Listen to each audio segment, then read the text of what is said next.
우리에게 들어가신 하나님의 말씀 시편 73편 말씀입니다. 구약성경 855쪽입니다. 시편 73편 1절에서 마지막 절 28절까지의 말씀 한 절씩 교독하도록 하겠습니다. 하나님이 참으로 이스라엘 중 마음이 정결한 자에게 선을 행하시나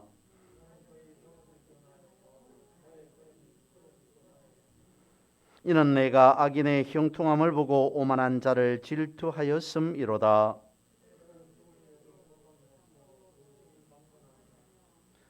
사람들이 당하는 고난이 그들에게는 없고 사람들이 당하는 재앙도 그들에게는 없나니 살찜으로 그들의 눈이 솟아나며 그들의 소득은 마음의 소원보다 많으며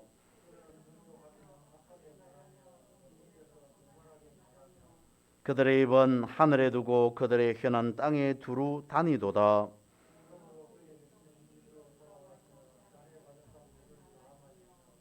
말하기를 하나님이 어찌 알랴 지존자에게 지식이 있으랴 하는도다.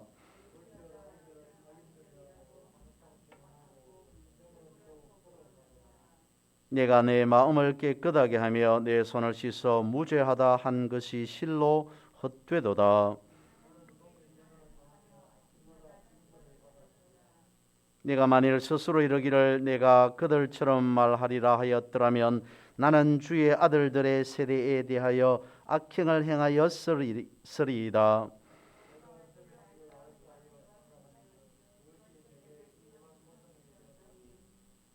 하나님의 성소에 들어갈 때에야 그들의 종말을 내가 깨달았나이다.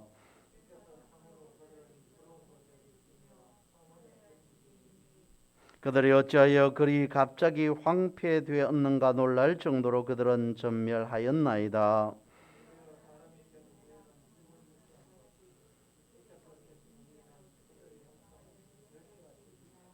내 마음이 산란하며 내 양심이 찔렸나이다.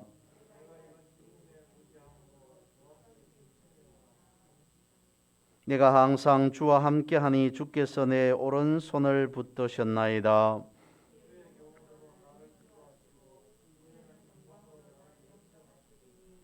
하늘에서는 주 외에 누가 내게 있으리요 땅에서는 주밖에 내가 사모하리 없나이다.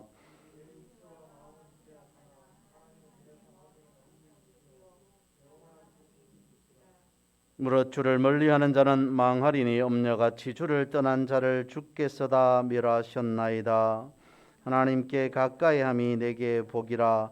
내가 주 여호와를 나의 피난처로 삼아 주의 모든 행적을 전파하리이다. 아멘.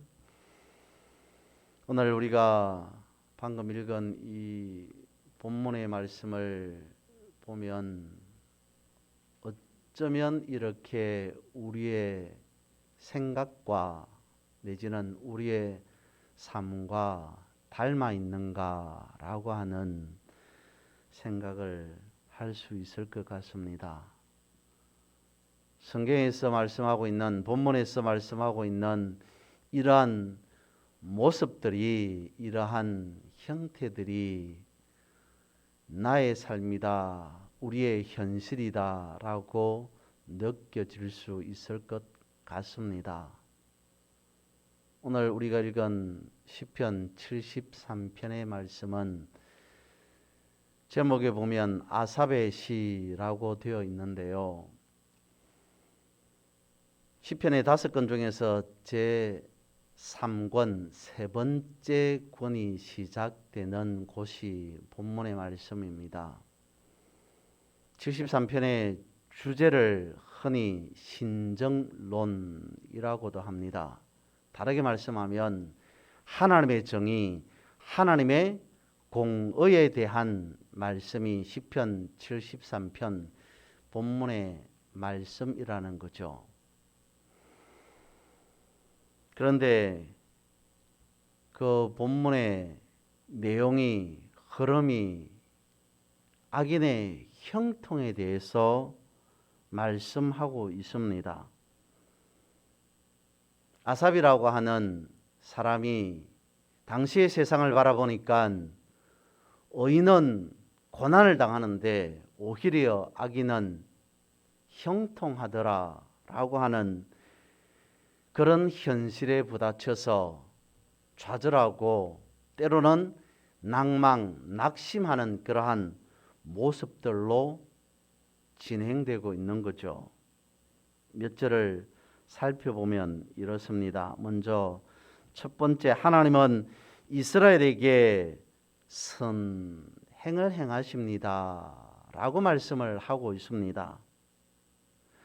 하나님께서 이스라엘 백성들을 택하셔서 축복해 주시고 저들로 인하여서 하나님이 영광 받으셔야 되는데 현실은 그렇지 않더라는 거죠. 그렇다고 믿어왔고 그렇다고 생각해왔고 그렇다고 알고 있었는데 현실은 오히려 악인의 형통한 모습을 볼 수밖에 없더라는 것입니다. 그래서 4절에서는 말하죠. 악인들은 그들은 죽을 때에도 고통이 없고 오히려 힘이 강건하더라 라고 말하고 있습니다. 악인은 쇠약해지는 것이 아니라 부정하게 얻은 재물로 오히려 호의호식하는 그러한 모습을 볼 수밖에 없더라는 겁니다. 이어서 5절에서도 말하고 있습니다.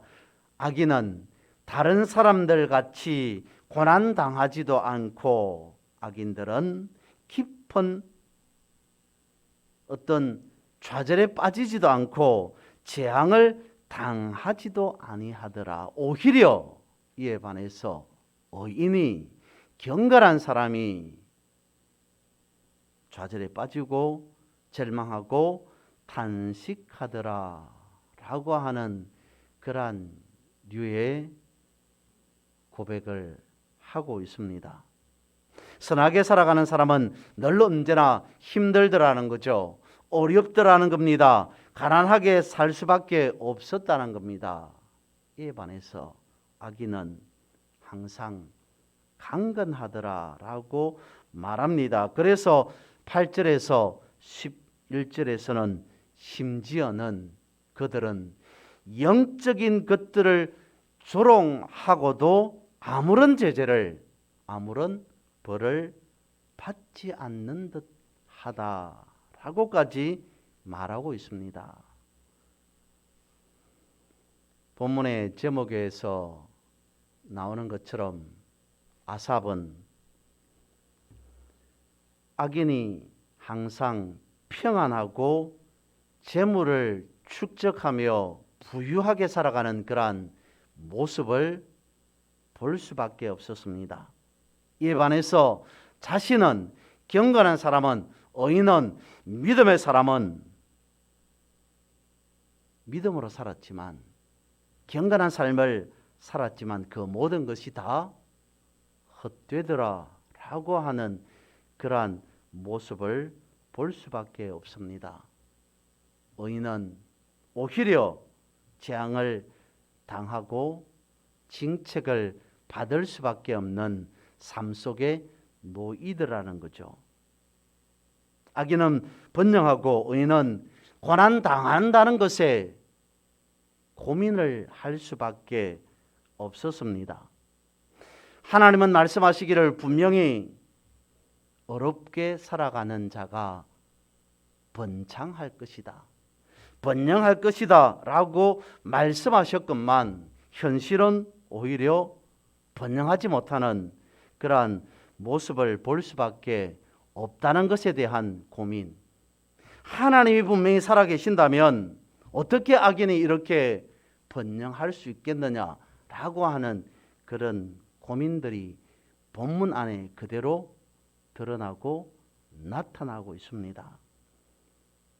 오늘 우리도 마찬가지라고 여길 수 있겠죠. 말씀대로라면, 성경대로라면 하나님을 믿는 하나님의 자녀인 우리는 하나님의 은혜로, 하나님의 돌보심으로, 하나님의 축복하심으로 번영해야 되는데 그렇지 못한 현실 속에서 우리는 살아가고 있는 듯합니다. 믿는 우리가 오히려 믿지 않는 사람들보다 더 어렵게 살아갑니다. 어쩌면 훨씬 더 많은 고난과 고통 가운데 살아가는 듯합니다.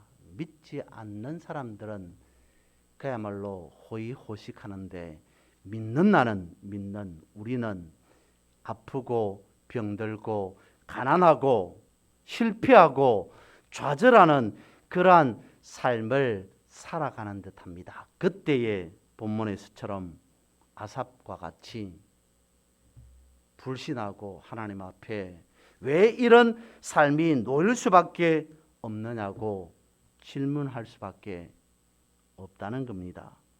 그렇다면 오늘 말씀은, 본문은 어떻게 이 고민과 갈등을 풀어나갔을까요? 아삽은 이 문제를 어떻게 해결했을까요? 16절 말씀을 봅니다. 내가 어쩌면 이를 알까 하여 생각한 적 그것이 내게 심한 고통이 되었더니. 우리가 가진 말씀은 이렇게 되어 있습니다마는 16절 이 말씀을 새 번역으로 보면 새 번역에는 이렇게 되어 있습니다. 내가 이 얽힌 문제를 풀어보려고 깊이 생각해 보았으나 그것은 내가 풀기에는 너무나 어려운 문제였습니다. 경건한 사람은, 믿는 사람은 오히려 가난하고 지치고 병들고 힘들고 어렵게 살아가는데 반면에 오히려 악인은 왜 형통할까? 악인은 왜 승승장구할까? 악인은 왜 득세할까? 라고 하는 이 문제를 고민하고 또 고민하고 생각하고 또 생각해 보았는데 16절에서는 어떻다고요? 다시 말씀을 드려보면 내가 이 얽힌 문제를 풀어보려고 깊이 생각해 보았으나 그것은 내가 풀기에는 너무나 어려운 문제였습니다. 이런 생각에 이르게 되었다는 거죠. 내 생각으로는 알아낼래야 알아낼 수 없다는 결론에 이르게 되었더라라고 말하고 있습니다. 이 땅의 악인의 형통에 대해서 아무리 생각하고 또 생각을 해봐도 답을 찾을 수가 없더란 말입니다. 심각한 문제가 생겼습니다. 해결되지 않을 것 같은 문제를 붙잡고 고민하면 고민할수록 오히려 그 문제가 해결되는 것이 아니라 더 꼬이게 됩니다. 해결할 기미가 보이지 않습니다. 그때 어떻게 해야 되는가? 거침의 원리가 적용되어야 될 때이다 라고 말씀을 드려봅니다. 내려놓음의 원리가 그때 적용되어야 된다라고 말씀을 드려봅니다. 아니 그러면 해결하지 못하기 때문에, 해결할 수 없기 때문에 좌절하지 않기 위해서 포기해야 된단 말입니까? 라고 하는데 그것은 아닙니다. 그래서 오늘 본문은 17절을 가지고 있습니다. 오늘 본문의 클라이막스라고 할 수 있죠. 하나님의 성소에 들어갈 때야 그들의 종말을 내가 깨달았나이다. 이런 생각 저런 생각, 나는 어렵게 살았는데, 나는 경건하게 살았는데, 나는 믿음으로 살아왔는데 나보다 덜 경건한 사람이, 나보다 덜 믿고 살아가는 사람이, 불신하는 사람이 득세하는 이러한 세상 속에서 나는 앞으로 어떻게 살아가야 되는가 라고 하는 해결할 수 없는, 고민해도 풀리지 않는 이 문제를 어떻게 해결받았다고요? 하나님의 성소에 들어갈 때 비로소 깨달았습니다 라고 가르쳐주고 있습니다. 중요한 것이 성소에 들어갔다라고 하는 겁니다. 미크다시라고 하는 이 성소라고 하는 말은 말 그대로의 성소, 거룩한 장소, 신성한 장소라고 하는 뜻을 가지고 있습니다.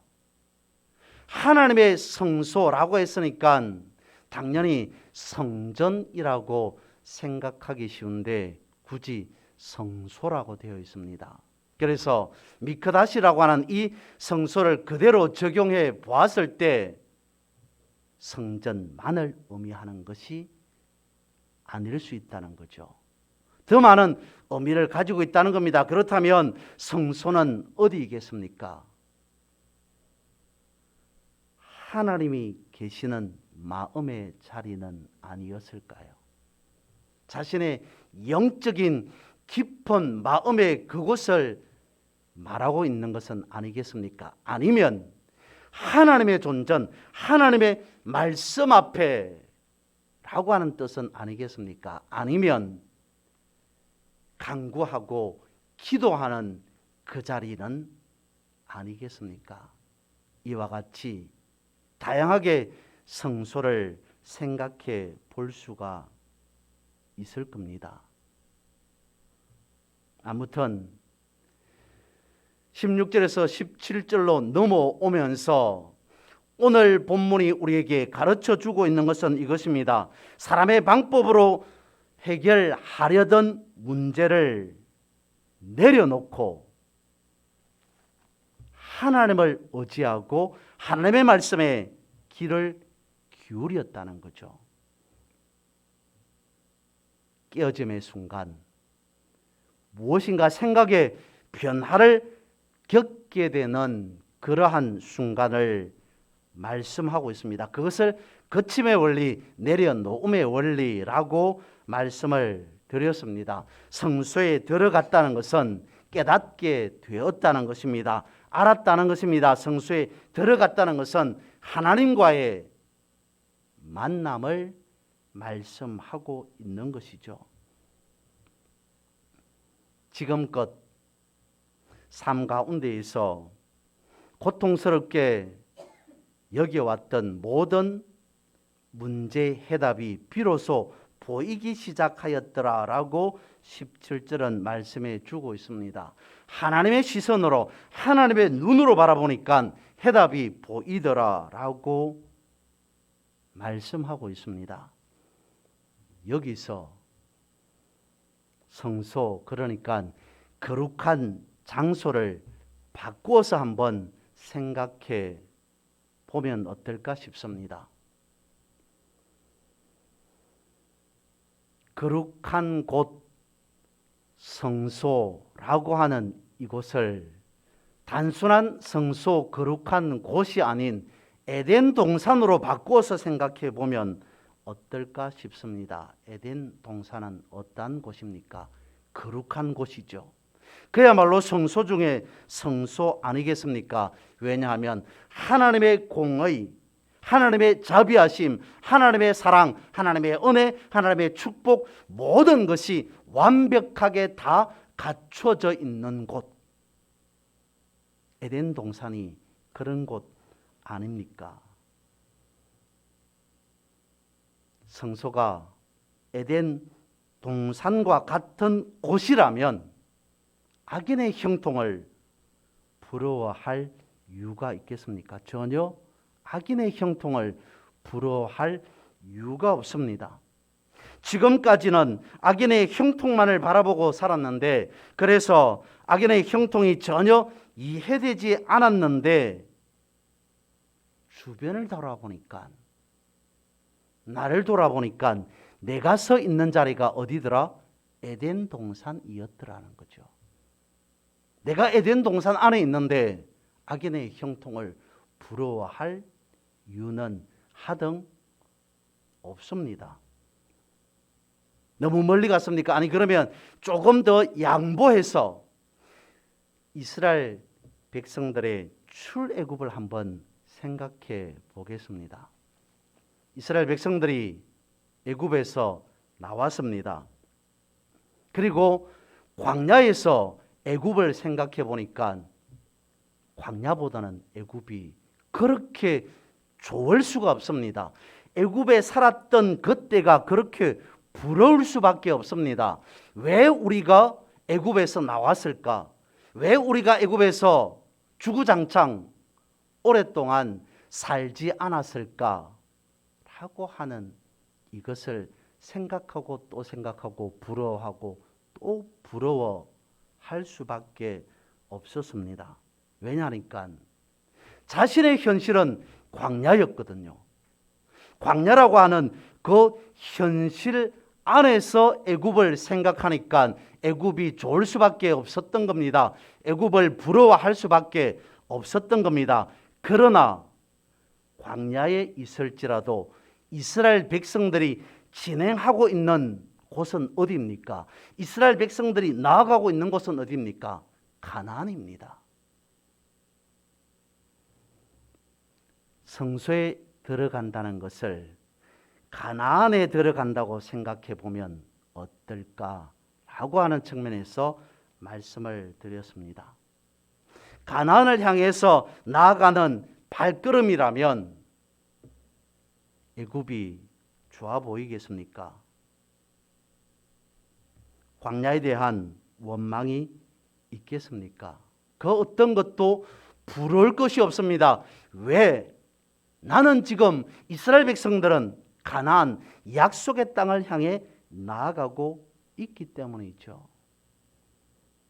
빨리 가나안으로 들어가려고 발걸음을 재촉해야 될 겁니다. 애굽이 아무리 좋아 보이더라도 광야가 웬 말이냐라고 하는 그러한 한탄을 한다고 하여서 아무런 덕이 될 것이 없습니다.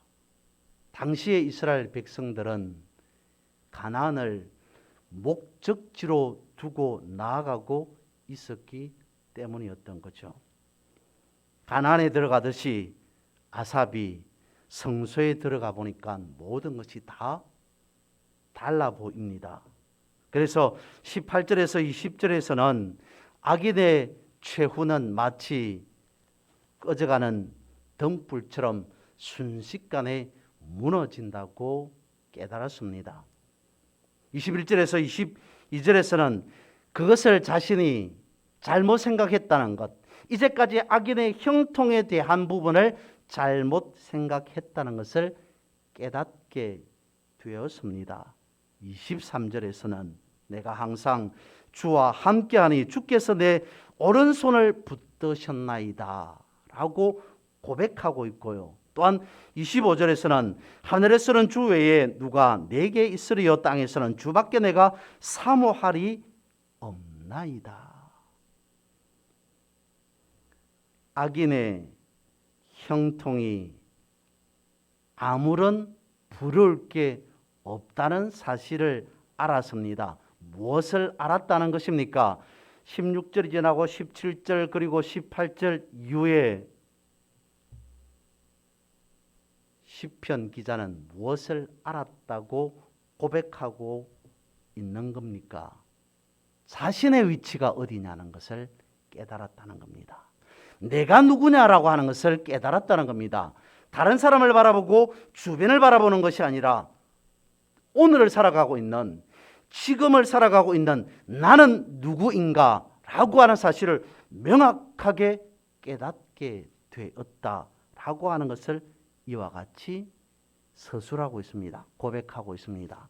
자신의 정체성이 뚜렷해졌음을 말씀하고 있습니다. 그래서 27절, 28절은 결론으로 이와 같이 말씀하고 있죠. 무릇 주를 멀리하는 자는 망하리니 엄녀같이 주를 떠난 자를 주께서 다 멸하셨나이다. 하나님께 가까이함이 내게 복이라. 내가 주 여호와를 나의 피난처로 삼아 주의 모든 행적을 전파할 것입니다 라고 고백하고 있습니다. 이 말을 다시 되짚어 보면 에덴 동산 외에 또 다른 한 장소가 연관이 되어집니다. 성경에서 말씀하고 있는 가장 거룩한 성소를 에덴 동산으로 본다면 그 반대되는 또 다른 장소 소돔과 고모라 성이 생각이 나죠. 타락의 도성으로 불의로 대표되는 소돔과 고모라 성을 연관 지을 수 있을 것 같습니다. 그랬다는 거죠. 나는 지금까지 악인의 형통을 바라보았다는 것은 마치 자신이 소돔과 고모라 성 안에서 소돔과 고모라 성 안에 살아가는 사람들을 부러워했던 것이 아닌가라고 하는 그 사실을 뒤늦게 뒤에 알고 후회하고 있다라고 하는 그 말씀으로 오늘 이와 같이 고백하고 있다는 거죠. 에덴 동산과 소돔과 고모라 성을 생각해 봅니다.